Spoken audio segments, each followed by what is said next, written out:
In October, we're doing this focus on bidding and funding, and thanks again to Barbara and Malvika for organising the sessions. You will recall, and actually it's a quick recap really for anyone who's new to the session or anybody who nodded off last week. You'll remember that the primer session we did last week explained the bidding life cycle, from searching the opportunity all the way through to submitting and reviewing how you did and improving for next time. And we talked about the activities and skills that are required to put together a compelling bid or funding application. So today, we're going to focus a bit more deeply on the search for opportunities, and one little opportunity in particular that we might look at the end, along with the information you'll need to assemble to respond to these opportunities so you know how to get started. And next week, please come back because we'll be looking at plain English writing skills so that you're writing effective responses that score you the highest marks. And finally, the last session will cover editing your work and reviewing with others, submitting the bid, and what to do after you've submitted. We'll also spend some time answering some of the questions that you've raised during the sessions that we may not have covered in depth as we were going along, because as you remember from last week, we go reasonably quick. Great, well, Barbara didn't introduce us, but before we get into it, a very, very quick reminder of who we are. We're RTFQ. Marjorie is here, Marjorie McPherson. She's a proposal practitioner and accredited by our professional body, the Association of Proposal Management Professionals. Morning, everyone. That's APMP. Morning. Great. And I'm Richard Morland. I'm an English graduate, and I've been an editor for various things for the past 30 years or so. We also use a handful of trusted associates who handle complex graphics and print production that's sometimes required for certain bids. We've worked with a range of sectors and businesses, from construction firms to consulting practices. We're very proud to note a few MSD UK members in there in press and DeGraff management. We deal with big companies and also SMEs and social enterprises, so the whole gamut of bidding and social enterprises. Okay, that's us. Let's get started. Sourcing opportunities. You will remember last time, if you were here, that we said that searching for tender opportunities can be a bit of a complex tangle of websites and portals, but it doesn't need to be if you plan your search well in advance. The best way you can help yourself is actually think about yourself, decide who you are, what your business is, and what you're looking for. And I know these are pretty big existential questions just after breakfast, but believe me, they will save you a lot of time searching around later. Just let Salim in. There we go. So make sure first how best to describe your business in a way that's going to get you some search hits. So using keywords like IT consultancy or transport or marketing or cleaning services, whatever you're into. Have a think now, maybe, and make a note of what words you would use to describe your service if you just had 2 or 3 words to play with. And if you need some help, there's usually a facility to use what we call a CPV, Charlie Papa Victor, CPV code to categorize your activity. Now, this won't be unfamiliar because you'll have used a CPV code when you registered your business with Companies House, or let's say for VAT with HMRC. CPV stands for Common Procurement Vocabulary, but really it's just a big fangled name for standard categories for business activities. When you're thinking about your search and planning ahead, you'll need to work out how big your SME is, because it will determine the kind of contracts you'll want to go for. The general definition of SME is pretty big, really. It's defined by the EU, so they kind of term it in euros, but we picked up on it over here. So it's up to 50 million euros for an SME in turnover. That's about 45 million pounds, and up to 250 employees. So you can see that's a pretty big category. But within the SME designation, you've got subcategories. So small enterprises run up to 10 million euros, about 9 million pounds, and up to 50 employees maximum. And then micro enterprises, which is many of us, I think, on this session, have up to 10 employees and 2 million euros turnover, which is about 1.8 million pounds. So consider where you are in relation to your size, because that will determine, there's a rough rule of thumb, I think you'd say that if you had a single contract that was worth more than a third or a half of your total turnover, then you're creating a bit of risk in your business, and the buyer will see that and might be hesitant. And the other thing to consider is your geography, your operational geography. If you're a cleaning company, say, you might operate in a 30 or 40 or 50-mile radius from your base. But an online business might have little or no geographical limits. So that will condition which region you put in for your search. And when you're thinking that way, think about the impact that you can have geographically. So if you're let's say you're a South London-based town planning consultancy, you may know all the ins and outs of politics and town planning in, say, Balham or Croydon. But if there's a bid out there, an opportunity far, far away in, say, Leicester or Truro down in Cornwall or Dundee in Scotland, then your lack of local knowledge of the local landscape may be a bit of a barrier to you getting in there. So when you think geography, think about what influence you can have in your local area as well. Okay, quick sip of water. We talked last week about these free search aggregator sites, the ones that bring all the opportunities together, like Contracts Finder and TED. Well, you can see here I've got a page from Contracts Finder in front of us there.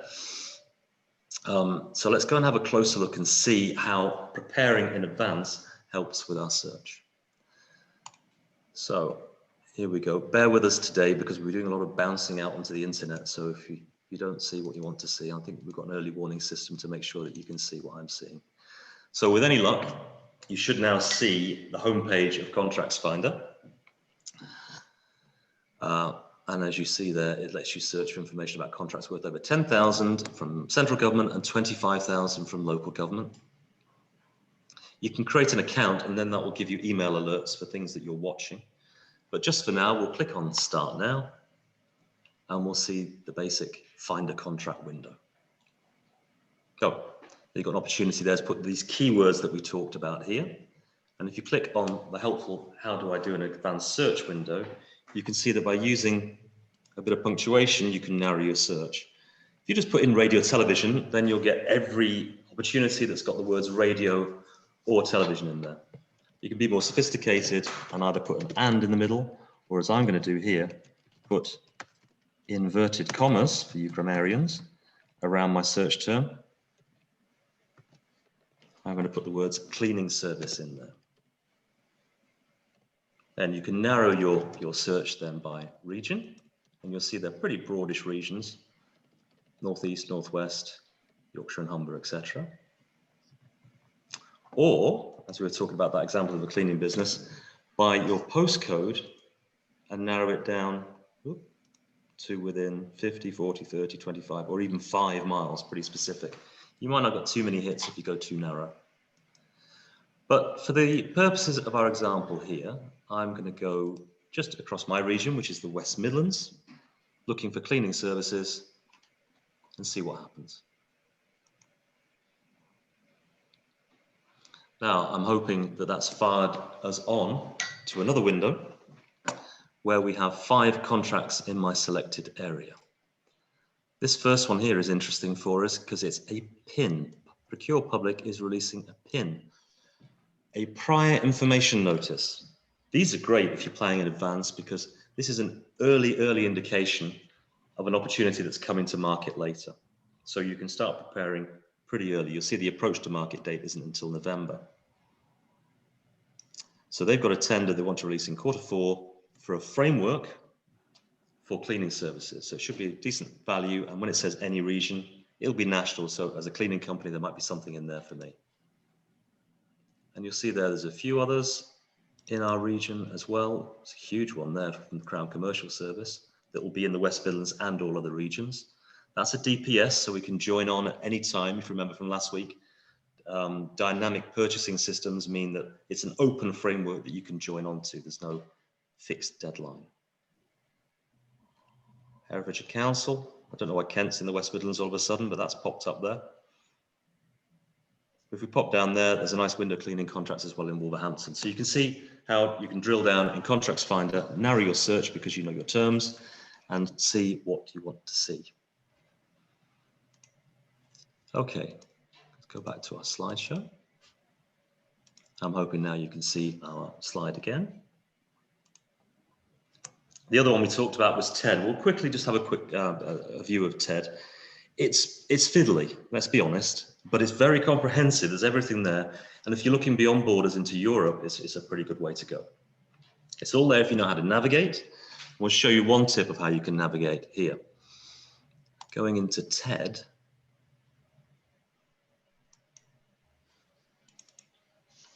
You'll see that you get this lovely map of the world. Cute, and some green highlighted areas.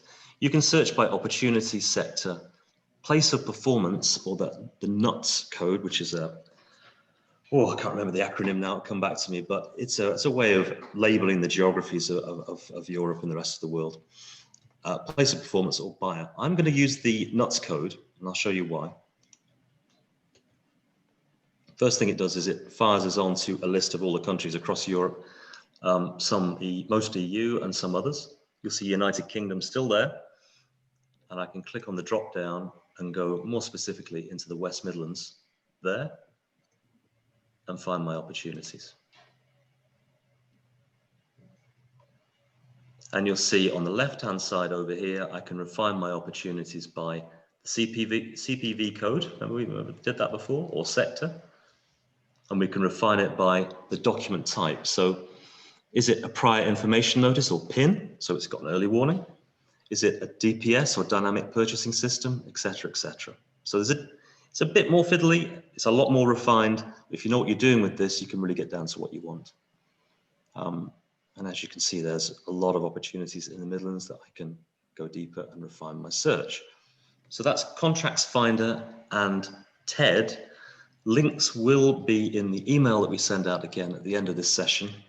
I'm not sure they're going to be posted in the chat, maybe as well, I'm not sure. So I'm hoping we're now back to our main screen. Oh yes, sorry, one thing. NUTS codes, nomenclature of territorial units for statistics, NUTS. So you see why I didn't remember it. Then you've got regional procurement sites, and I guess we'll have a quick glance at this just to show you that how fiddly it can get and how much of a wormhole you can go down to if you get a bit lost. This one's for the Marches Growth Hub site. This is our region. We're based in Telford and Wrekin, which is adjacent to Shropshire and Herefordshire. So the Marches Growth Hub, we'll talk about growth hubs later, caters for them, and they have their own website, which provides links to local opportunities. Again, if you're an SME, a proper S of the SME, there might be some nice small opportunities here for you.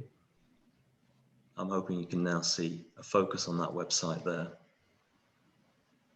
But as you see, there's extra links on there for individual opportunities in Herefordshire, Shropshire, and Telford, and they'll be updated with various listings.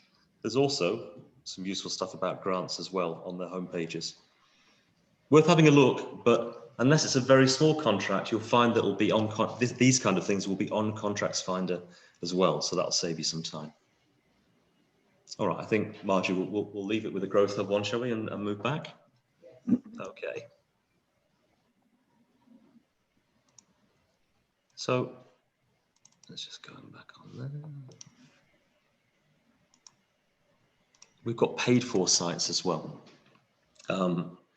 They let you do things like storing searches. They also have this automatic idea of saving your filters and then sending you daily or weekly emails of contracts that have been either awarded or that are coming up for renewal or new opportunities. A portal like B2B gives you the whole gamut of regional and national, and it also gives you the government funding opportunities as well if you're interested in funding pots. So all the good stuff that's on TED and Contracts Finder, plus lots of funding stuff as well. It'll give you the deadline dates, contract details for buyers, and links to those opportunity portals where the actual documents are, which is what we're really interested in. So you can pursue a bid. We like B2B because we find the filters useful and intuitive. It looks nice on the page. It's more friendly than TED, certainly, but it does cost you money.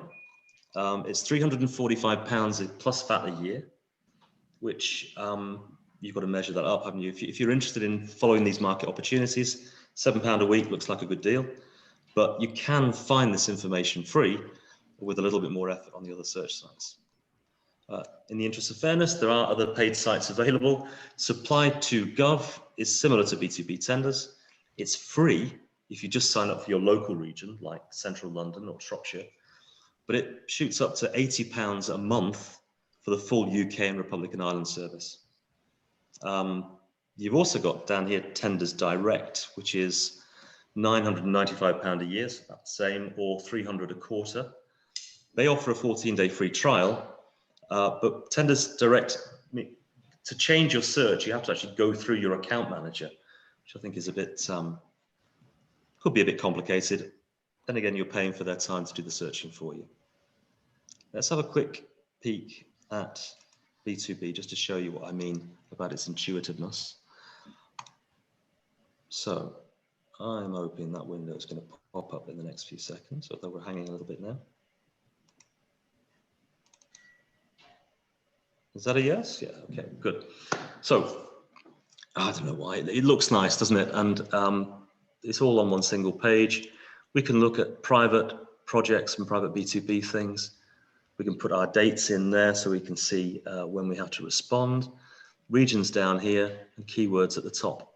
And for this one, I put in the keyword surveying. And once again, regionally, I'm looking in the West Midlands. So if I click on the search for this one,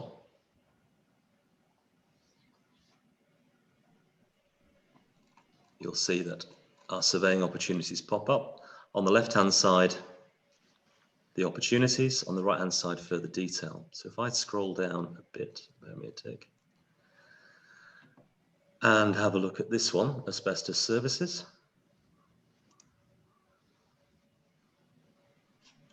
Then you'll see, although the deadline's in 8 days for this one, it's a bit soon, you'll see we have contact information, just like we had on TED, really. Where to go and get the documents from, the intend host here. We've got a contact name if you've got any questions, so we can make ourselves known to the buyer. So it's all there in a single page and a pretty intuitive interface for £345 a year. I get no commission, I'm just showing you what's out there. Okay. How are we doing?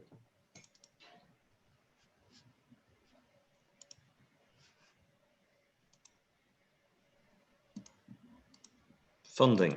Now, I do want to drop onto funding a little bit. I know that a lot of you have businesses with interests in social enterprises.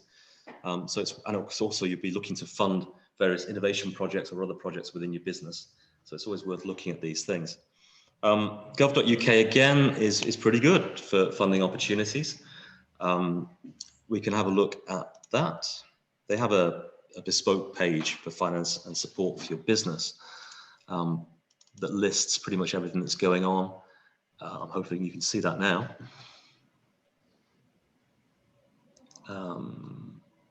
Yeah, well, hopefully you can see that one now, and you can see that I have picked out grants that I want to search for. Regionally, where are we now? West Midlands again. Do you want to go to London instead? We could do that. Be much the same. Grants in London or the West Midlands, and you can see there's a whole host of things on offer in various regions. So grant support, you'll see these business growth programs all around the country through these growth hubs, which we'll have a look at the end of our session. You'll also see funding from Enterprise Europe Network, which is expert advice, and some funding opportunities as well for small businesses to grow. And you'll see that they're in Greater London and the Midlands, and more depending on your sector and your interests there. So this link will also be in the package that we send out to you at the end, so you can go and explore and see what funding opportunities are out there for you. Right, let me just fire myself back to my main presentation. Should now be back to our main slide. If you're more interested in the social enterprise side of funding, then Funding Central's a pretty good place to go as well. I think I said last week, it's free for businesses up to £100,000 in turnover, self-declared, and it provides access on local, national and international funding sources, as well as social investment from a range of smaller providers and trusts. So you'll see the various lottery and specialist funds on there, but you'll also see smaller pots from charitable foundations that target particular social, health or community needs. So have a quick peek at that.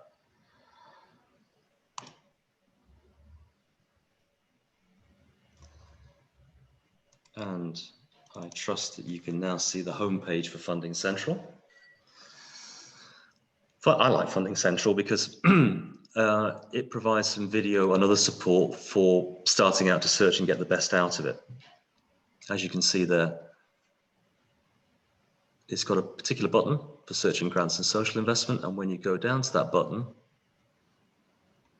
there are the resources at the bottom to show you how best to get what you want from your searches. And of course, they want you to subscribe.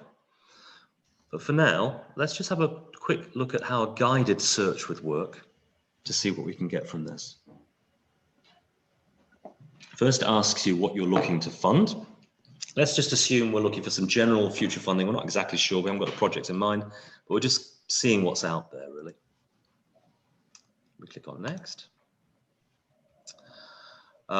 Okay, well, let's, in terms of areas of work that we want to focus on, let's have a look at promoting equal opportunities.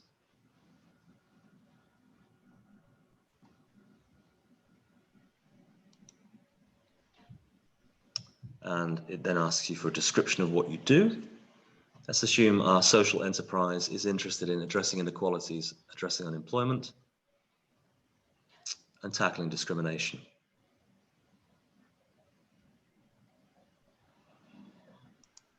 And then we fire on. You need to specify who the main beneficiaries of this work would be. You can get very specific, but obviously it will narrow the search. In the interest of our search here, I'm just going to choose the age range and go for young adults and adults, which could be pretty broad. And then we move on. Now, we've got a choice here. Loan finance, don't really want that at the moment. Let's have some grants and go and have a look and see what's out there. Now, how would you describe yourself as an organization? Well, in this instance, we'll just use the broad term social enterprise, but you can see there's various categories of charity and community interest company that you could specify. It'll want a location. Well, that's my postcode in Telford, but we'll go national anyway, just to get, again, a broad scope of where this funding might be. Some pots are national, some pots are just focused on region.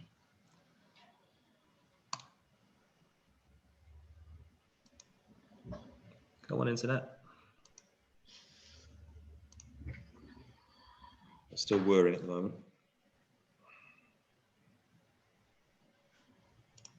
There we go. Good. And then when it displays the results, it does this, I think this is okay, but it does this unusual thing of showing, starting with A in the alphabet, the first few results that you've returned. But actually, if you go down to the bottom of that box and click on Get a Summary of all your results, then it will show you exactly how many hits you've got, and then you can dig in deeper. So if I click on that summary of all results, you'll see that I've got, for my national search on those criteria, 55 matches, broadish matches, for what I was searching for. If I now click on that 55, then we've got a much more detailed list of the kind of funding we could be looking at. The summary gives you the idea of the value, when it's open, who's offering it. I'll just do the first, I'll just scroll down. I don't want to make anybody seasick, but I'll just scroll down a bit to show you what kind of funds have come up there.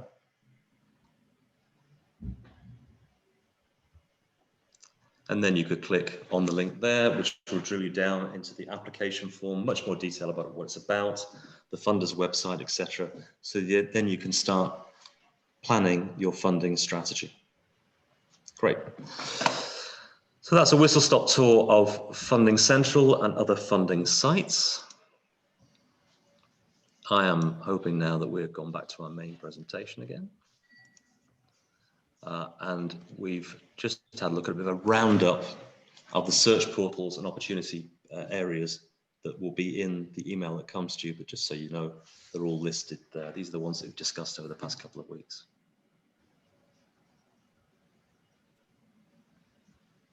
Okay, second half of our session today is about preparing to bid.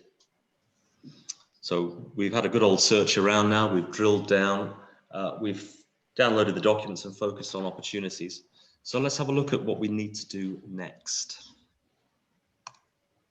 Well, there are some easy wins to get you ahead even before the bid documents come out, in fact. Here's one. The supplier registration service for the government allows you to download or complete online the standard selection questionnaire, or SQ. For most, I think most, if not all, public sector opportunities, you need to complete an SQ first. It's those standard details about your business, about your trading history, and a little bit about reference sites, the references that they could take up, so they've got an idea of whether they can pre-qualify you or not before they get into the detail. So there it is, complete a standard selection questionnaire. If you start filling that in now and keep the answers on file, then you've got it in the bag to speed up your response for any future bid that you do. Do you want to have a closer look at it? Let's see if I can get this link working now.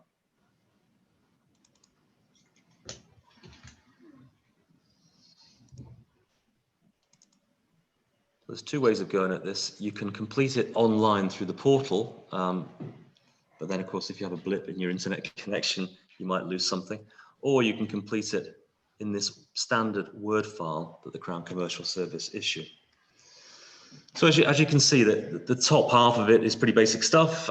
Name, addresses, company status. They ask for a DUNS number. It's a Dun & Bradstreet unique number, I think it stands for. So they can do some form of credit search on the business, I think. And I'm right in saying, Marjorie, that we're going to put the DUNS number site that you go to get your DUNS number for each business. That's right. Within the email. Okay, yes. Great, that's right. Fantastic. So some basics there about your status. It does ask you if you're an SME. I think if we're under that 40-something million euros turnover, then we probably all are. We get into persons of significant control, which you can easily find out by going onto the Companies House website and looking up your own business to see who the shareholders of your business are. If you've got parent companies, you'll need to declare that. Also, it's a bit complicated, but hopefully we haven't got too many complex holding situations. This second page is interesting because you might be going in as a group of you, as either a consortium or a joint venture. If you are, then you need to explain exactly what that structure is and give details for the other partners. But if you're going in alone, you don't have to get into all that. Similarly, with subcontractors, if you're dependent in delivering the service or product on subcontractors, you need to list out the base details for the principal subcontractors in the answer to question 1.2 brackets B Roman 2. You can see some civil service things haven't changed. You make a declaration, and then there's a long list of questions on which they could exclude you. Now, nothing to worry about here because they're broadish things about involvement in criminal organizations, corruption, fraud, money laundering, terrorism, etc. We are assuming that we're saying no to most of these things, if not all of them. And then, as you can see there, there's discretionary grounds for exclusion, such as environmental breaches or labor law breaches, etc. They've got to be filled in. We just whiz through and say no to those as appropriate. And then we get into the more interesting and juicier ones, which are about your business performance and your accounts. Now, question comes up time and again about this question here. I think this is going to be changed very soon when they bring out the new procurement standards after we leave the EU. It asks even the smallest of SMEs to provide audited accounts for the past 2 years. That's my understanding that you've got to be a pretty big business before you start doing audited accounts. Most of us produce unaudited accounts. So what they're really saying is, can you produce accounts for the past 2 years? If that's a yes, and you've been trading for more than 2 or 3 years and you've got those accounts, fine, tick the yes box and put them in. But they do understand that some of us are new businesses, and they will take as proof of existence and turnover these other proofs. So statements of turnovers or profit and loss, or a cash flow statement for the year to date, bank letters, good luck with getting the letter out of the bank, or any alternative means that prove your existence here.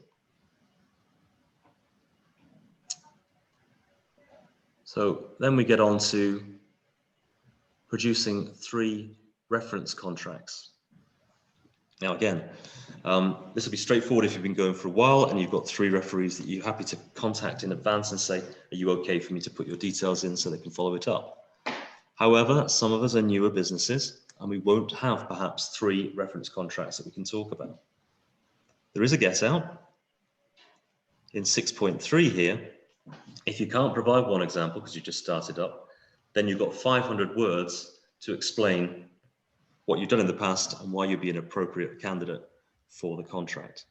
So you can use your previous experience before you started your business and talk about it there as a means of getting across your eligibility. This one's in all the selection questionnaires now. It doesn't apply to a business under £36 million in trade in turnover. So most of us will be putting not applicable to this. But bigger businesses have to make some declarations with regard to the Modern Slavery Act. Additional questions will cover your business insurances, and this X here will be set by the buying organisation. They'll want to see a certain level of insurance. I believe 5 million for employers' liability is a minimum anyway, but as it says there, it doesn't apply to sole traders. There's some optional ones in there as well about skills and apprentices. Again, for the smallest contracts, this won't apply, but for larger ones, they might want to see what commitment you've got to taking on apprentices or providing other opportunities. There's a very specialist one about steel that I'm not going to bother with because I don't think any of us are in the steel industry. But if you are, you can come back to me by email and we can discuss it. Again, there's another optional one they could put in about past performance and a list of relevant contracts for goods and services in the past 3 years. Again, that's more for products, I think, but it could be in there, it might not. And there's some decent notes at the end of all this to guide you through it. So quite a detailed look then at the selection questionnaire. And I'd say if you're considering going for public sector tenders at all, it might be a good exercise to go off and get this completed in the coming weeks so that you're ready to go. It takes a little bit longer than it looks, and it's a really useful thing to have in the bag. Right. So we're back to base, I'm hoping now.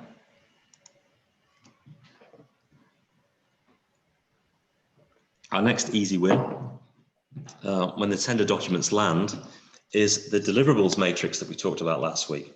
Deliverables matrix is a tracker for assigning responsibilities for each question to our team. Hopefully we've got a big team of people who are helping us, and to track their progress against deadlines. The great thing about it is you're putting everything in one place and up to date, and it's something you can share so you don't have to keep answering the question, well, where are we up to with this? Are we on schedule with that question? How are we getting on? Let's have a quick look at one we prepared earlier.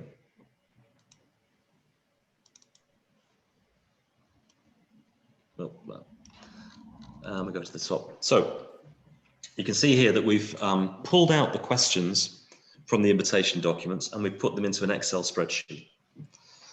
We've got the section for the question, the part, the question number, and the full question, every word. So there's no argument about exactly what the question intent is. We want to know the page limit, so we know what we're writing to. We put in the marks that are awarded, so we know how important the question is. I mean, they're all important, but marks is weighting as well. We've named an owner. Dan here owns this question. So if there's any contributions coming in from other sources, then Dan's the person that needs to put it together. He's accountable and responsible for answering this question. There's no support for Dan on this one, but you can see that on part 3, Simon has got some support from Dan and Matt to prepare his 4 sides on site logistics. Now, as we go along, we have various informal and formal answer planning sessions and discussions. So it's quite good for the bid coordinator or bid manager to capture some of the things that have come up. So we have a comment section in there so that this spreadsheet can be continually updated to give a strong idea of exactly where we're up to with this response. Now we'll move over to the right-hand side. Our bid manager is recording the status of the question. Where are we up to with this? So Dan, DT, has written his first draft and he's issued it to the team. He's had some feedback and he's going to issue revision 2 later today. That's happened and now it's gone back to him. There's 2 outstanding questions and that's the date at which all that's happened. So again, if anybody comes up to the bid manager and says, where are we up to with question 1? We know instantly what's going on without having to find Dan or, heaven forbid, reading the whole question again. You'll see here, we've got an opportunity to mark progress against our various deadlines for drafting, review, second draft, settlement, which is the financial settlement of the bid, make sure we've got the price right, a final review, that's the director's review, and then the submission. And we've used a red, amber, green coding to determine where we think we are with each one. You see that Dan's questions here are in yellow, so there's a bit to do, but we're getting there. There's something down there that's in red that will need a bit of attention, but happily this one's in green, so it looks like it's all systems go to press on with the rest of the process. Again, easy early win, bid deliverables matrix, keeps a handle on what's going on with the whole bid. Okay. Let's just fire myself back to where we started. Just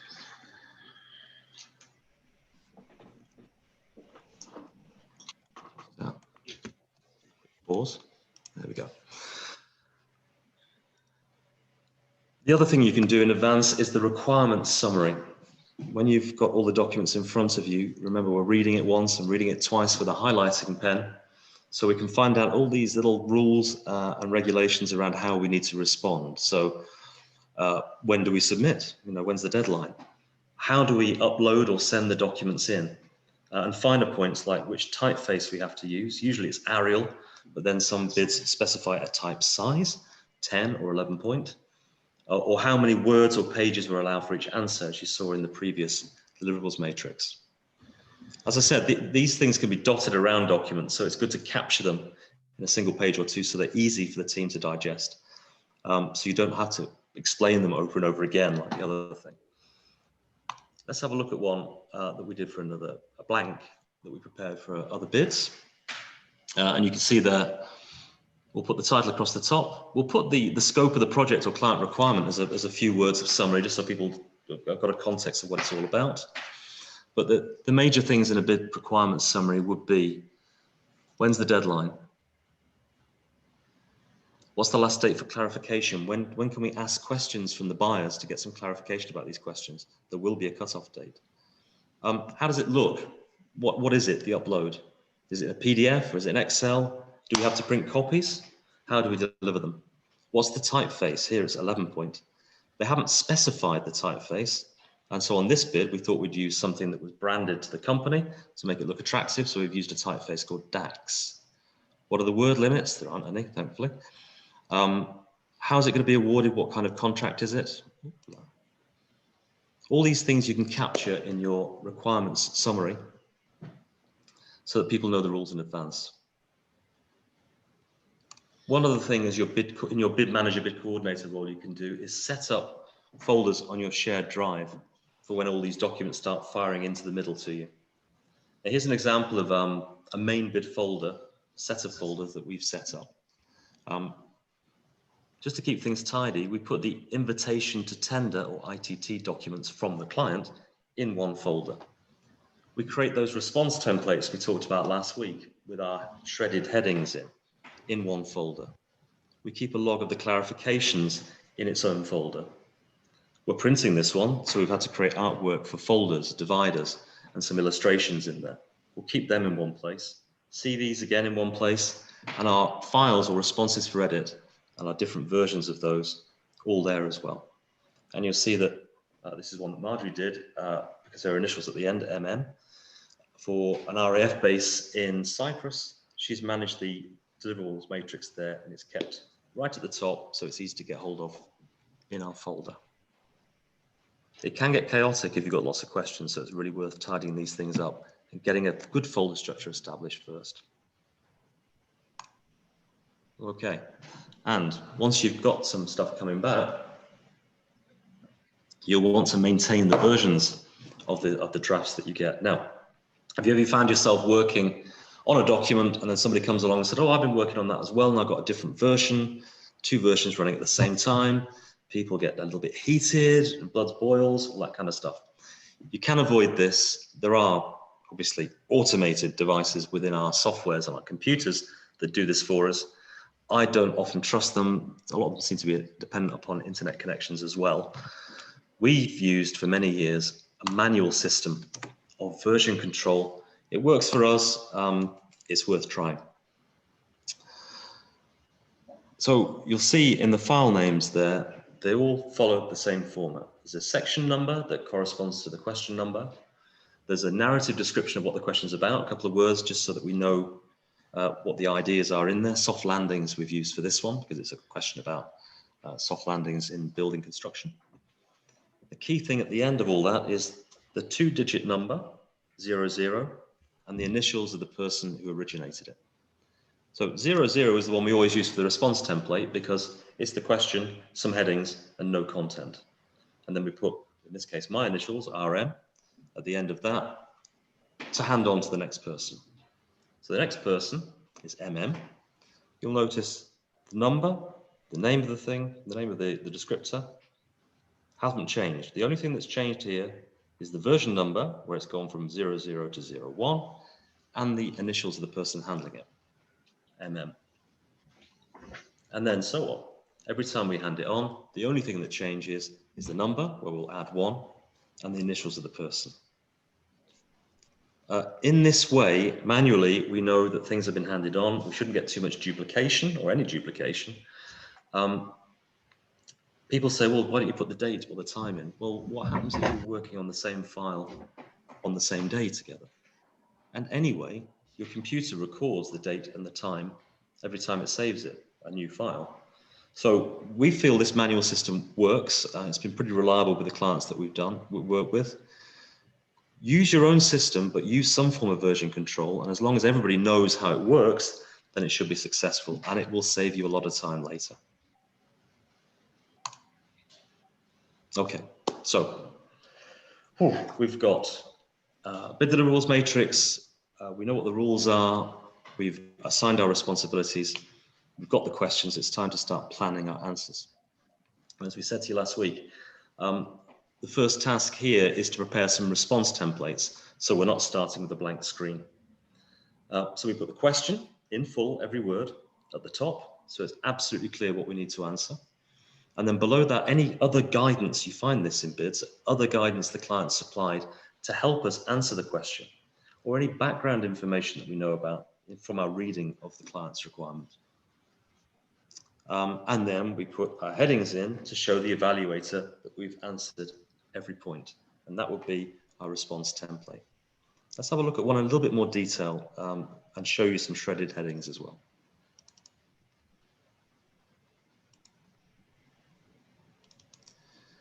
So this is one from another construction bid. See, it's a very simple, undecorated, if you like, plain document. This won't be the final production version, but we just kept it simple for drafting. We put the question at the top. There's the theme, construction management and logistics.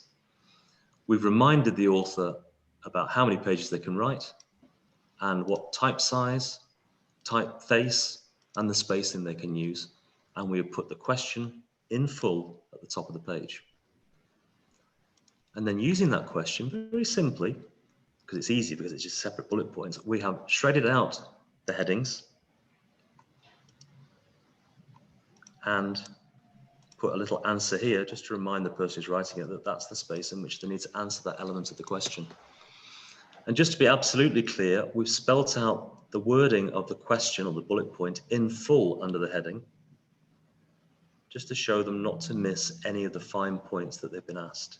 Now, when we get to the final production, we might strip that out because it's going to add to our word count.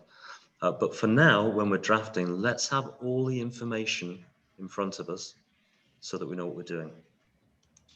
Now, the bid manager here has been very helpful and given you some subheadings to guide how you might answer this question. They've asked for top construction management logistical challenges. So we've got challenge 1, 2, 3, 4, and then we've given a bit of a writing structure there, 150 words per challenge, just to spell that out.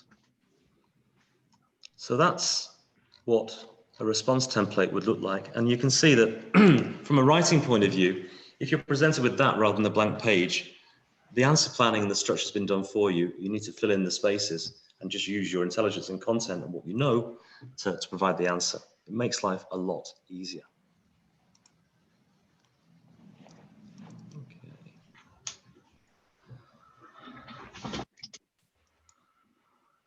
So let's have a look at that shredding headings thing again. We are confronted sometimes with dense and thick questions. It's getting better, but we still get things like this. I'll give you a moment just to digest that question. And you can be thinking about maybe how you would break it down into a set of headings. Just give me a second.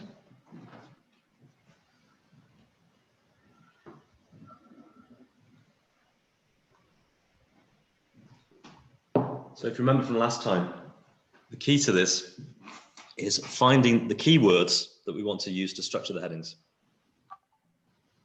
You've probably got a few in your mind already as to what the keywords might be. I'm hoping that you picked out those. Beneficiaries, identified, engage, track and report. And you see we've rolled that out into a set of headings numbered to create a structure. Very straightforward. How about you have a look at one yourself while I have a quick swig of coffee? Here's a bigger question on social and economic regeneration. I'll give you a minute just to read that one through. And anybody who's really quick at typing might want to put what they think the headings might be for this one in the chat. I'll just give you a minute or so to have a look at that one. I'm not sure. I don't think so. Sorry, what's that? Somebody's speaking and we can't hear what they're saying, unless that's just, you shouldn't have your microphone on. Who was speaking there? Okay, maybe it was just me. Maybe I heard something that wasn't happening.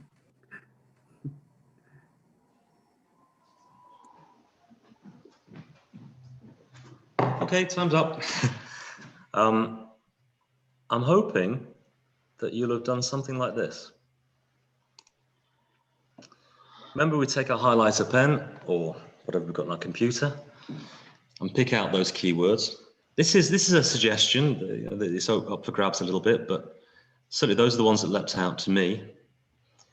And then in taking those words, I can then put them into a sequence of headings that will allow the person who has to answer this to answer it in a disciplined way that the evaluator can see we've answered every element of the question.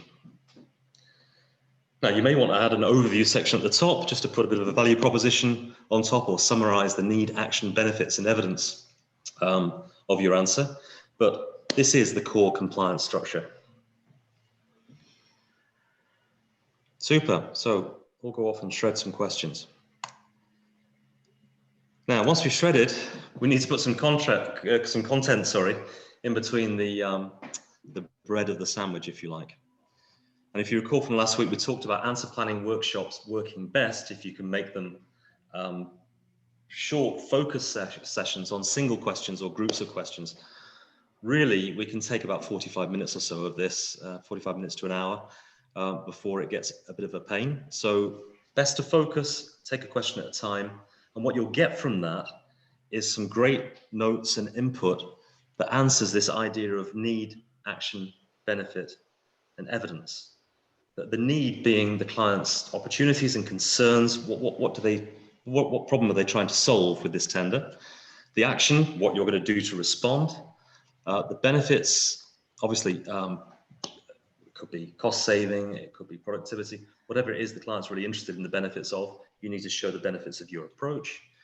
And the evidence, how you've done it before successfully, so you can prove that they're in safe hands. Also, the answer planning sessions are a great time to start thinking about the graphics that will support each response. No point doing graphics at the end in a rush. The graphics are part of the content, part of the preparation up front. They'll be much, much better if you think about them as you're planning the response.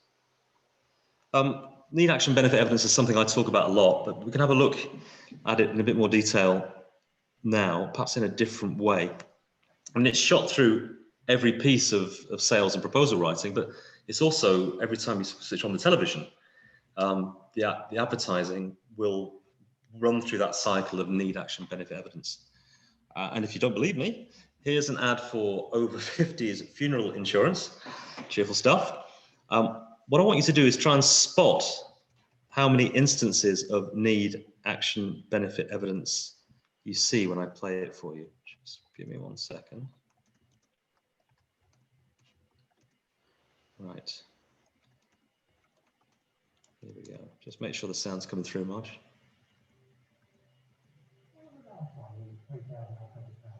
We've got sound.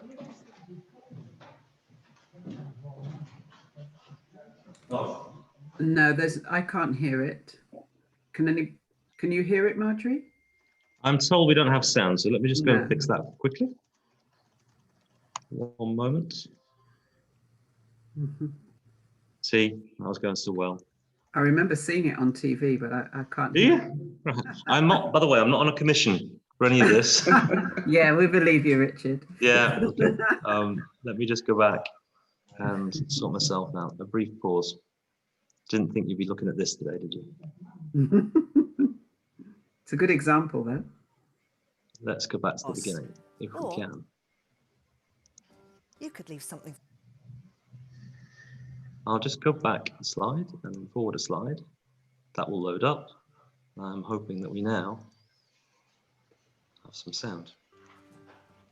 Where would I find nearly £3,800 to pay for a funeral? I mean, that's the average cost these days. Then I found Royal London. They've got this great insurance called Over 50s Life Cover.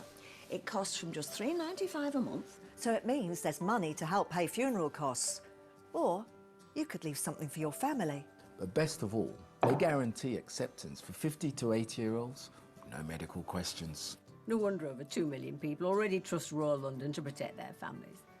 And 95% of the time, they pay out more than Sun Life. You get full cover after just 1 year.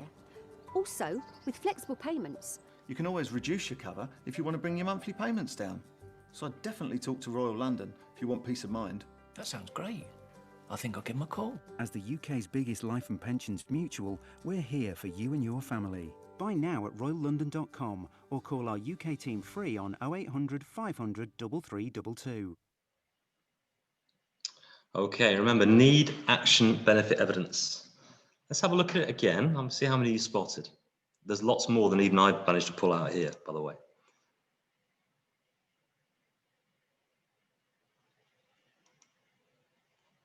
So, here we go again.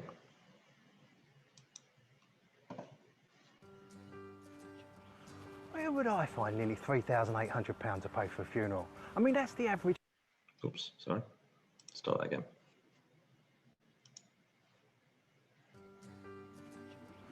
Where would I find nearly £3,800 to pay for a funeral? I mean, that's the average cost these days. Then I found Royal London. They've got this great insurance called Over 50s Life Cover. It costs from just £3.95 a month. So it means there's money to help pay funeral costs. Or you could leave something for your family. But best of all, they guarantee acceptance for 50 to 80-year-olds, no medical questions. No wonder over 2 million people already trust Royal London to protect their families. And 95% of the time, they pay out more than Sun Life. You get full cover after just 1 year. Also, with flexible payments. You can always reduce your cover if you want to bring your monthly payments down. So I'd definitely talk to Royal London if you want peace of mind. That sounds great. I think I'll give them a call. As the UK's biggest life and pensions mutual, we're here for you and your family. Buy now at royallondon.com. It's brilliant, isn't it? Or call our And there's a UK few more team nuggets in there on top of the ones I've picked out. 500 3322. You'll notice that they've talked more about benefits and evidence than the action. They do mention the features of the insurance product, but really the benefits of the evidence is a strong play, and it's something to bear in mind. Okay, we're nearly there. I did promise to talk about an opportunity, a funding opportunity that's knocking around at the moment, which is the Small Business Recovery Grant, which is run through the Growth Hubs, and they're operated by your Regional Local Enterprise Partnership, or LEP. Now, this has been going on a little while. There's pots of between £1,000 and £5,000 available for SMEs that have been trading for more than 12 months. And it can be used for spending money on things to help you over the COVID business interruption, if you like. Now, that means, have you had to do things in a different way because of COVID? Are you doing a lot of stuff online now, or have you got a different operating model? Do you need some one-to-one specialist advice, or purchase some minor equipment, or adapt some technology to help you get through all this? Each LEP outside London's been allocated enough money for around 250 or so grants. In our region, it's about £600,000. Some regions, I have to say, have already awarded their grants, but I think there's a fair chance there'll be a second round in the future. The London LEP got 1.8 million, but of course, you imagine how many small businesses there are in London. There has been a lot of take-up. When Liverpool City launched theirs, they got over 250 applications in the first 28 minutes. And the grants are given on a first-come, first-served basis. The reason I say all this is that if you look on this link here, this map, then you'll find your own growth hub. And it may be that yours hasn't been released yet, and you can prepare in advance for the questions to come. Let me just give you a quick look at what that would involve.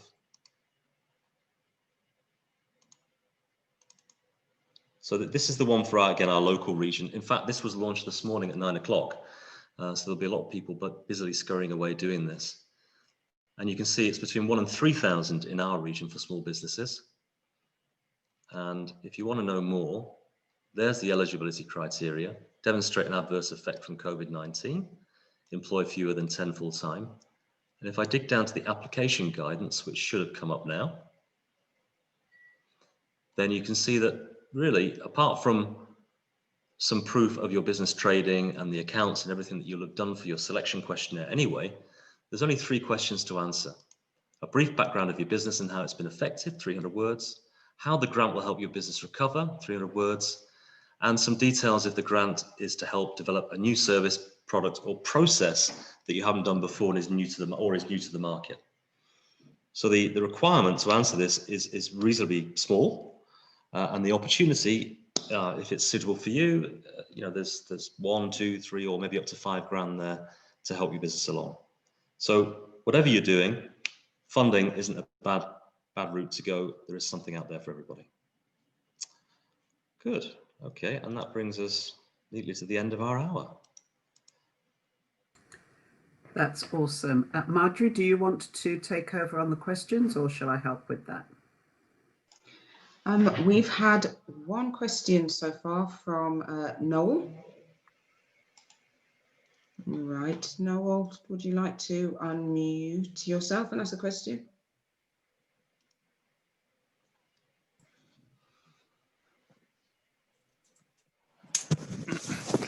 Hi there. Hi, Noel. Hi again, and thanks for that. A lot of useful information. I don't know if you have any specific portals that can cover attend from the multilaterals, such as the World Bank or the UN or DFID. Sure. My thinking on that one is if you went to OpenOps, then there is a fair chance that OpenOps, I'm going to flash it up in a second, would list those as well. But what we can do is have a quick look on there and see if we've got OpenOps there. But yes, what you'd be looking for is a global portal, and OpenOps does do that stuff from all around the world. It's one that we looked at last week. I think the link will be in again this week. Yes. Okay, excellent. So that will cover all of the multilaterals from the ones France, Finland, Denmark, wherever, just global, correct? I am hoping so, but I'm going to go and check right now to make sure that will be the case. So if I look, we can talk about that offline if you want, Noel, and see what we can definitely drill down and find out exactly what they are. Sure, thank you. Any other questions? That was all that was posted. So does anyone have any questions, or are we all happy and we can bid and draft funding applications? Marjorie, unless I'm picking up on what you've already covered, you might have answered it in the chat. There was one about the chances of winning business when you're a very small company and how to kind of put yourself in a better position to do that. You might have already covered it in your answers, Marjorie. I think we covered that in, was it the SQ question form? Yeah. Okay. I think it's worth adding, Marjorie, that being visible is really important. I mean, again, we were talking about micro businesses. We're a micro business as well. And what's really helped us is being visible to our local chamber, being visible to our local council. Chambers and councils work hand in hand. So if there are smaller opportunities, if they know you're on the map, then they will consider you. You imagine it's difficult to buy from somebody you only know from an application form. Whereas, if you're seen, you make contact with the buying organisation using the email addresses that pop up on TED and other sources, then that's a really useful strategy to just build your presence. Brilliant. Okay. I've got one question. How many businesses might be going for one of these growth funds now that you've seen that they're out there? Reply in the chat. Hopefully you do. Go and have a look around. And I said that link to the map is out there. The only one, Richard, can I? Okay, great. Just say, can you hear me? Okay. Sharak, yes, we can hear you. All I was just going to say, I had a look at the one for London, and one of the eligibility criteria for London was that the company need to have been set up prior or by March 2019. Yeah. Yes, and that would disqualify a lot of new startup businesses, unfortunately. And I'm in that bracket, so unfortunately I can't have a go. The London one, Sharak, I think I'm right in telling everybody else, if you are based in London, I think the London one is released at 10:30 on Friday. That's correct. So if you're interested, it's worth, for others, I know Sharak probably doesn't apply to you, but for others, if you're interested in the London opportunity, it's worth drilling down and having a look at that. Thank you for your excellent presentation. Thank you. Thank you. Thanks. Well, if that's everybody's questions, we look forward to seeing you next week for the writing session. We get deep down into writing compelling answers and everything that goes with that, and refining things down to 300 or 500 words, which is always a challenge.